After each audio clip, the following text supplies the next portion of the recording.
তাহলে আমরা তাকওয়ার গুণ যদি অর্জন করতে চাই তাহলে আমাদেরকে সিয়াম সাধনা করতেই হবে। আল্লাহ নবী তো বলে গিয়েছেন বিভিন্ন হাদিসে। কিন্তু সিয়াম সাধনা তো করছি, সে মুত্তাকি কেন হতে পারছি না? আমরা কেন বান্দা থেকে মুক্ত হতে পারছি না? এই জন্য মনে রাখতে হবে, আমরা যদি 6টি শর্ত মেনে চলতে পারি তাহলে এই 6টি শর্ত মেনে চলার দরুন আমরা বান্দা থেকে বন্ধুর কাতারে যেতে পারবো। জোরে বলুন সুবহানাল্লাহ। আজকে আমরা আলোচনা করব ওই 6টি শর্ত কি কি, যেই 6টি শর্ত মেনে চললে আমরা বান্দার কাতার থেকে বন্ধুর কাতারে শামিল হতে পারবো। সকাল থেকে সারির সময় থেকে নিয়ে সন্ধ্যা পর্যন্ত অনাহারে থাকা ছাড়া যেন কিছুই না হয়, এমন যেন আমাদের না হয়। আমরা যেন বান্দার কাতার থেকে বন্ধুর কাতারে যেতে পারি, এই জন্য আমাদেরকে 6টি শর্ত মানতে হবে। কয়টি শর্ত? 6টি শর্ত। এক নম্বর যে শর্তটি আমাদেরকে মানতে হবে সেটি হলো আমাদেরকে জবানের নিয়ন্ত্রণ করতে হবে। আমরা যদি জবানকে নিয়ন্ত্রণ করতে না পারি তাহলে সকালে সারি থেকে নিয়ে সন্ধ্যা পর্যন্ত আমরা উপবাস থাকবো, স্ত্রীর সহবাস থেকে আমরা বিরত থাকবো, কিন্তু এটা আমাদের উপবাস ছাড়া ঠিক হবে না। আমরা বান্দার কাতার থেকে বন্ধুর কাতারে যেতে পারবো না। এই জন্য 6টি শর্ত থেকে প্রথম শর্ত যেটি হবে, আমাদের জবানকে নিয়ন্ত্রণ করতে হবে। গীতার মধ্যে পাওয়া যায়, যারা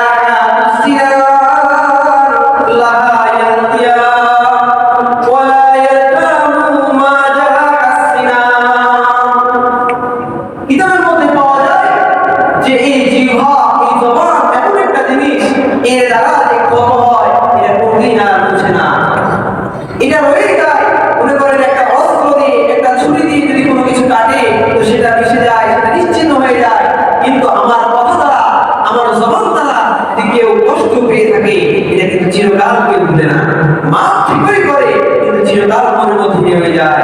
এই জন্য বন্ধু, আমার আপনার সর্বপ্রথম বাহির রমজানে বান্দা থেকে বন্ধু হওয়ার জন্য যে কাজটি করতে হবে সেটা আপনার আমার জিহ্বাকে নিয়ন্ত্রণ করতে হবে।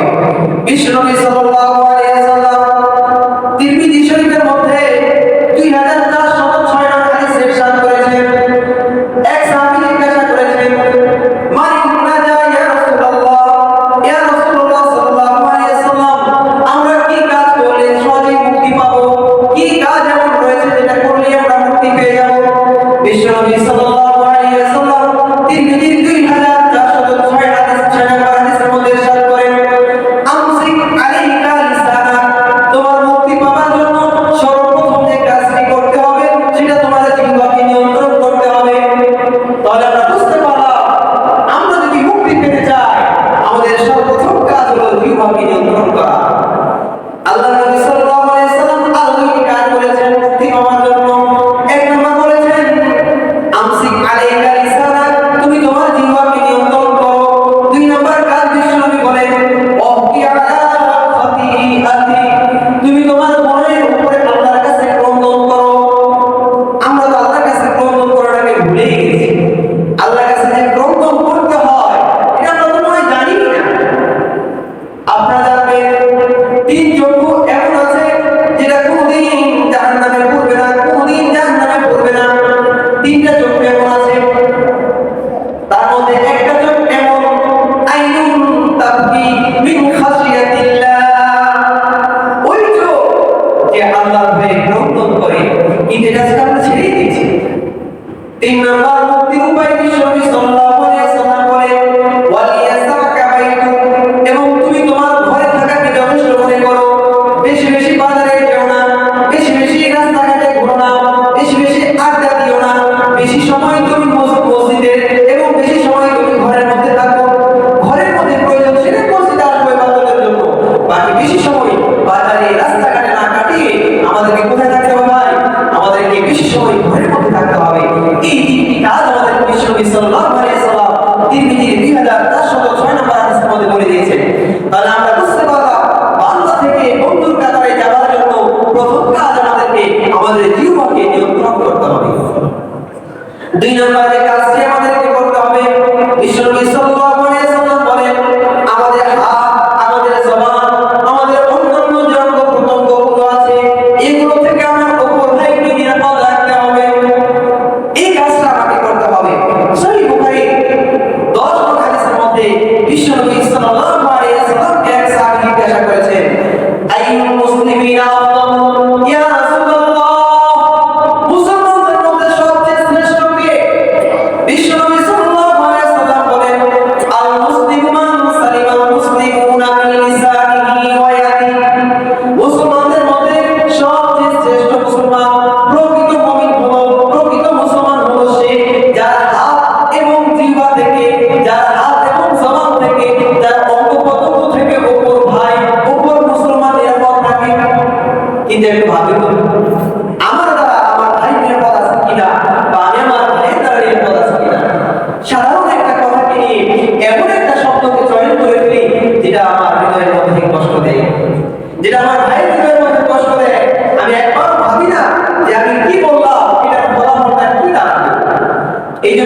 প্রিয় বন্ধুরা, 4 নাম্বার কথা হলো আপনার আমার কানকে হেফাজত করতে হবে, কানকে হেফাজত করতে হবে, নিয়ন্ত্রণ করতে হবে।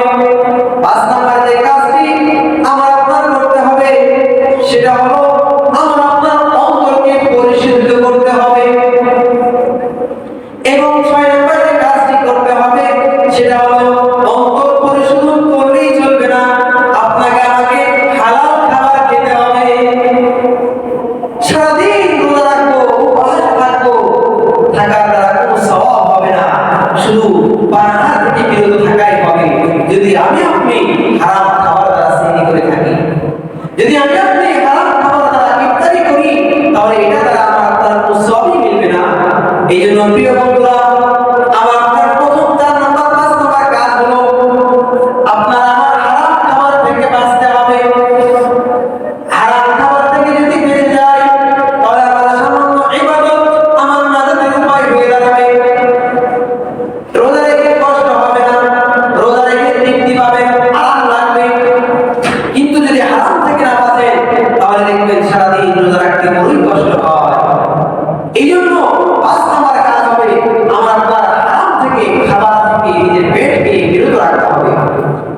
তাহলে 1 নাম্বার চক্ষু হেফাজত, 2 নাম্বার হাত এবং অন্যান্য অঙ্গ হেফাজত, 3 নাম্বার নিজের জবান হেফাজত, 4 নাম্বার কানের হেফাজত, 5 নাম্বার হারাম খাবার থেকে নিজের পেটের হেফাজত।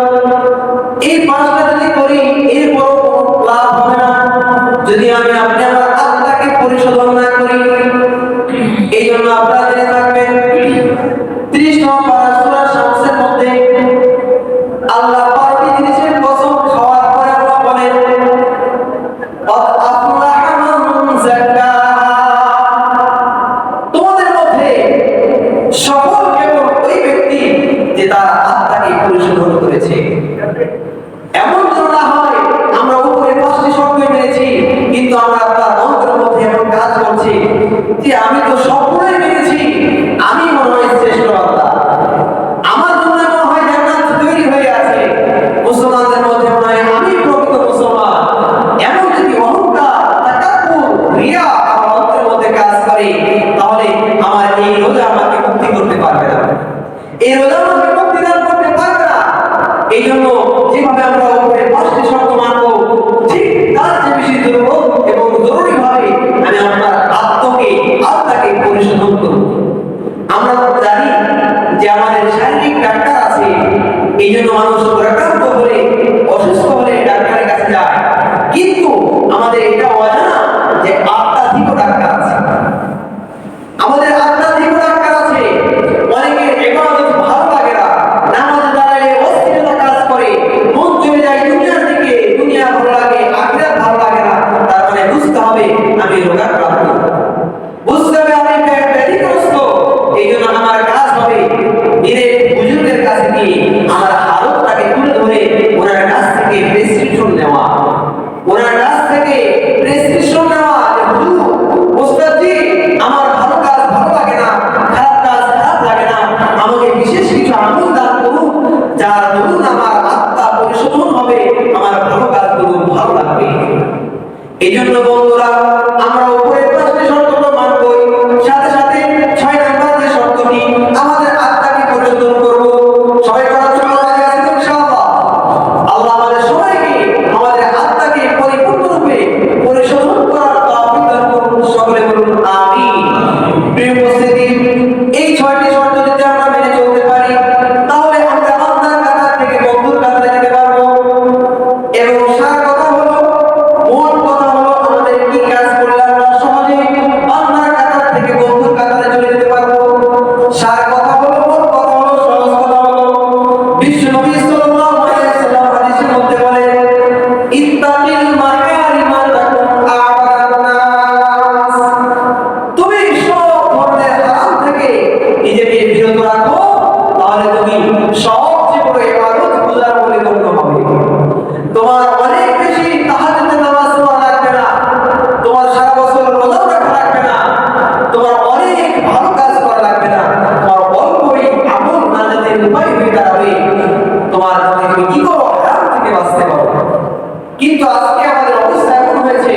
যে আমরা 20 জন না 40 জনে এসি ছেড়েছি, আবার জানালাগুলো বন্ধ না রেখে জানালাগুলো খুলে রেখেছি।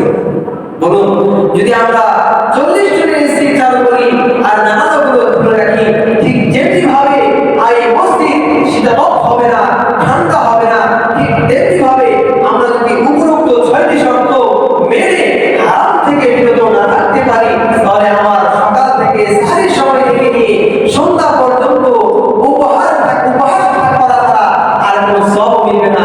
আমরা বান্দার কাতার থেকে বন্ধুর কাতারও যেতে পারবো না। এই জন্য আমরা হারাম থেকে বেঁচে থাকবো না ইনশাআল্লাহ। আমরা যদি হারাম থেকে বেঁচে থাকতে পারি, তাহলে আমরা সবচেয়ে বড় আবেদ বলে গণ্য হব। এবং আমাদের যে কাজটি মাহে রমজানে বেশি বেশি করতে হবে। সহিহ ইবনে খুজাইমা 341 নম্বর হাদিসের মধ্যে বিশ্বনবী সাল্লাল্লাহু আলাইহি ওয়াসাল্লাম ইরশাদ করেন, قال النبي صلى الله عليه وسلم من قضى فيه صائما كان مغفرة لذنوبه وإتق رقبته من النار وكان له مثل أجره من غير أن ينتقص من أجره شيء।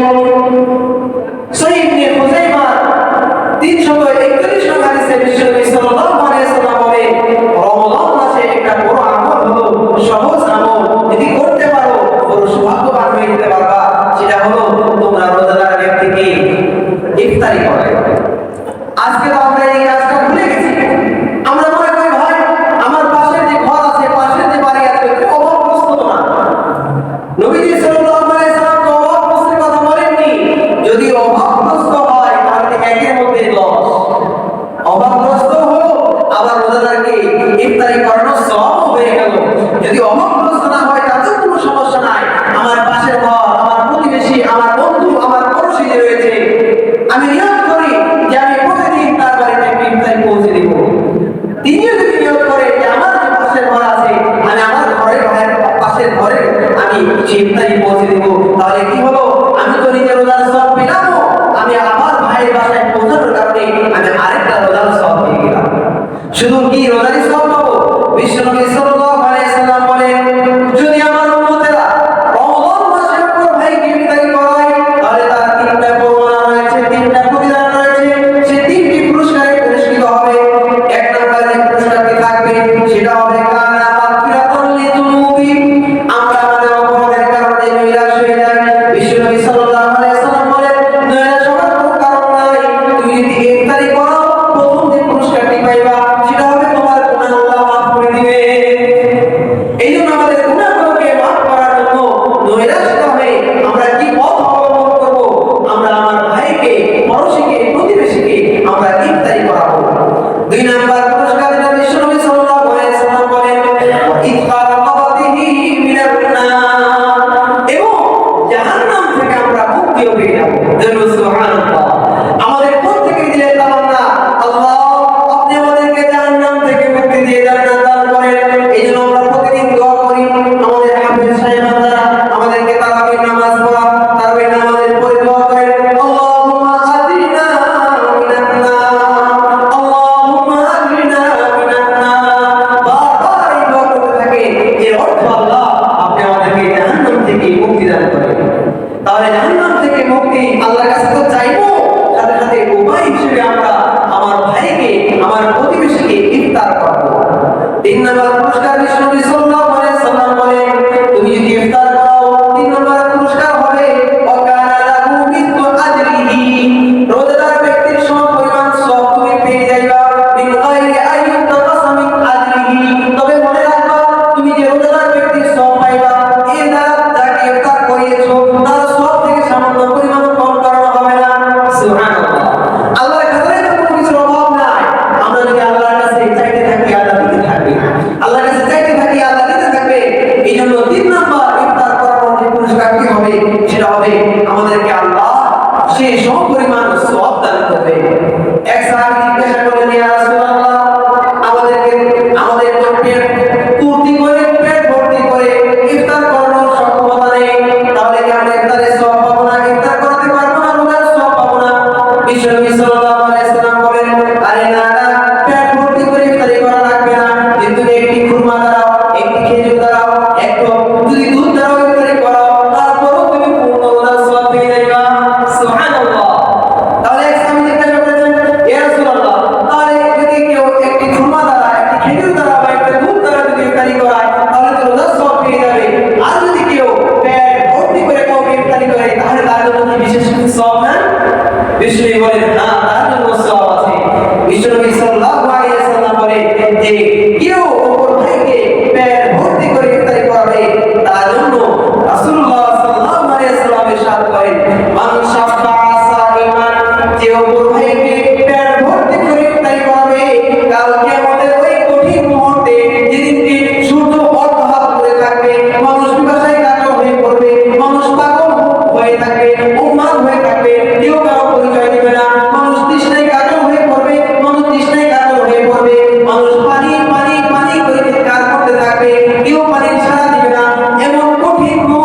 ইফতারি করার জন্য বাসায় আনার কোনো জরুরত নাই, আমার ভাই বাড়ি পাঠিয়ে দিই।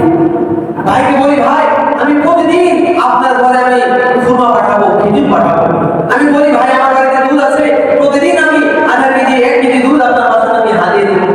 আমার ওই ভাই যদি আমার নিয়ত করে, ভাই আমিও আপনার বাড়িতে কিছু পাঠাবো, একটু নিয়ত করলেন, দেখেন উভয়ই পেয়ে গেলেন সওয়াব, আবার দুনিয়া থেকে ইফতারি রায়। এই জন্য আমরা প্রত্যেকে এই মাহে রমজানে আমরা এই কাজটি করবো, ইফতার করবো। প্রিয় বন্ধুরা, রমজানের ফজিলত, রমজানের শ্রেষ্ঠত্ব, মর্যাদা আমরা রমজানের অনেক আগে থেকে জেনে আসছি। আজকে অনেক ফজিলত জানলাম, অনেক করণীয় জানলাম, অনেক করণীয় জানলাম, কিন্তু অনেক হতভাগা রয়েছে, অনেক পুরা কপাল আছে যারা এই মাহে রমজান পূর্ণ মাস পেয়েও তারা এই সৌভাগ্যের অধিকারী হতে পারে না, তারা সিয়াম সাধনা করে না। মনে রাখবেন, মনে রাখবেন, ভালো করে জেনে রাখবেন, বিশ্বনবী সাল্লাল্লাহু আলাইহি ওয়াসাল্লাম বলেন, কোন ব্যক্তি যদি রমজানের রোজা না রাখে তার জন্য কঠিন শাস্তি আছে, তার জন্য অনেক কঠিন শাস্তি আছে। কি শাস্তি? রাসূলুল্লাহ সাল্লাল্লাহু আলাইহি ওয়াসাল্লাম বলেন, একদিন আমি ঘুমিয়ে আছি, হঠাৎ করে দেখি দুইজন আমার কাছে আসলো, অর্থাৎ দুইজন ফেরেশতা আসার পরে বলছে, ইয়া মুহাম্মদ আমাদের সাথে চলুন। তো উনি ওনাদের দুইজনের সাথে গিয়েছেন, বলে আমার বাহুগুলোকে ধরে নিয়েছে, ওরা দুইজন দুই পাশে বাহুগুলো ধরে নিয়ে যাচ্ছে আমাকে। যেতে যেতে যেতে এক বড় পাহাড়ের কাছে আমাকে নিয়ে গেল। পাহাড় খুব গিরিগম, এটা ওঠা খুব দুষ্কর। ওই দুইজন ফেরেশতা বলছে, ইয়া মুহাম্মদ ইসা, উঠো। উনি বলছে, কিভাবে উঠবো, পারবো না তো, ও অনেক উঁচু তো। বলছে, সমস্যা নাই, তোমরা উঠো, আমরা দুইজনে হেল্প করছি। তো দুইজন ফেরেশতা দুই বাহু ধরে বিশ্বনবী সাল্লাল্লাহু আলাইহি ওয়াসাল্লামকে ওই পর্বতের উপরে উঠালেন। পর্বতের চূড়াতে পৌঁছতে দেখেন বিকট আওয়াজ আর আওয়াজ। বিশ্বনবী ভীতকম্পিত হলেন, কিসের আওয়াজ? এরপরে একটু সামনে এগোতে দেখলেন অনেক মানুষ এমন রয়েছে যাদের পাগুলো উপরের দিকে ঝুলিয়ে বাঁধা হয়েছে, পাগুলোকে উপরের দিকে টেনে বাঁধা হয়েছে, মাথাগুলো নিচের দিকে, আর অনেকগুলো ফেরেশতা করাত দিয়ে তাদের এই গোস্ত, গালের গোস্তগুলোকে কাটছে। এই গালের গোস্তগুলোকে করাত দিয়ে কাটছে এবং তাদেরকে উল্টো করে ঝুলিয়ে রাখা হয়েছে। এই জন্য বন্ধুরা, আমার ভাই, আমার প্রতিবেশী যদি না বুঝে রমজান পূর্ণ মাস পেয়েও যদি রোজা না রাখে, একটু বোঝায়, আমার বোঝানোর কারণে যদি এই গুনাহ থেকে বেঁচে যায়, আমিও পরিপূর্ণ রমজানের সওয়াব পেয়ে যাবো। আমি যে সিয়াম সাধনা করছি এগুলো কবুল হচ্ছে কিনা তো জানা নাই, কিন্তু আল্লাহ আমার ভাই রোজা রাখার কারণে এই পরিপূর্ণ সওয়াব দিয়ে দিবেন। এই জন্য সে যে কথাটি বলবো, আমরা আমাদের নিজের গুনাহের কারণে আল্লাহর কাছ থেকে নৈরাশ হবো না। আমরা সূরা জুমারে 53 আয়াত দিয়ে আমাদের বয়ানটি শুরু করেছিলাম। আল্লাহ রাব্বুল আলামিন বলেন, আউযু বিল্লাহি মিনাশ শাইতানির রাজীম, ইয়া ইবাদিয়াল্লাযীনা আসরাফু আলা আনফুসিহিম লা তাকনাতু মির রাহমাতিল্লাহ। হে আমার ওই সমস্ত বান্দারা যারা নিজেদের উপরে জুলুম করেছো, তোমরা নৈরাশ হয়ো না। ইন্না